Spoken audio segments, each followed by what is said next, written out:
I want to introduce you to a word this morning, and it's pronounced Chutzpah, and it's not spelt the way it sounds, and it's a little bit of Yiddish slang, so it's Hebrew slang, and this morning I really want that to be our understanding. It's something of slang, something that has a bit of a everyday common language. You see, when it comes to chutzpah means this. It means courage. It means grit and steel and brass.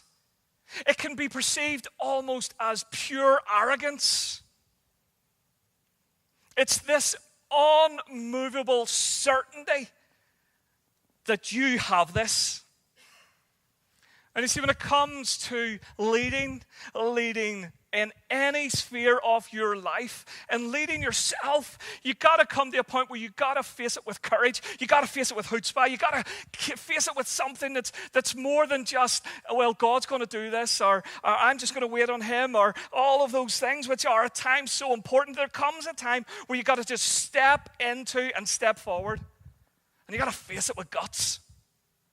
You got to be the guy or be the girl who just goes forward when others are just pushing back, and step into.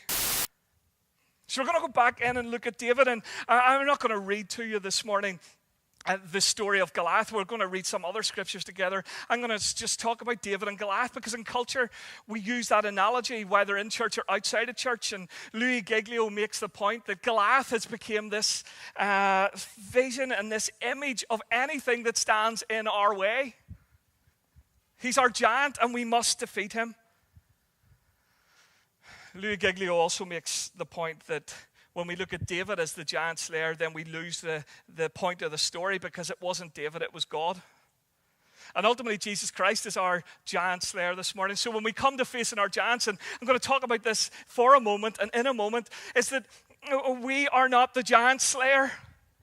Our courage doesn't come from us. Our courage comes from him. Our courage comes from God. You see, Goliath was the giant that David had to face, but he wasn't facing him in David's strength. He was facing him in God's strength. And ultimately, any giant that we've got to face, we've got to face it in the strength of Jesus Christ.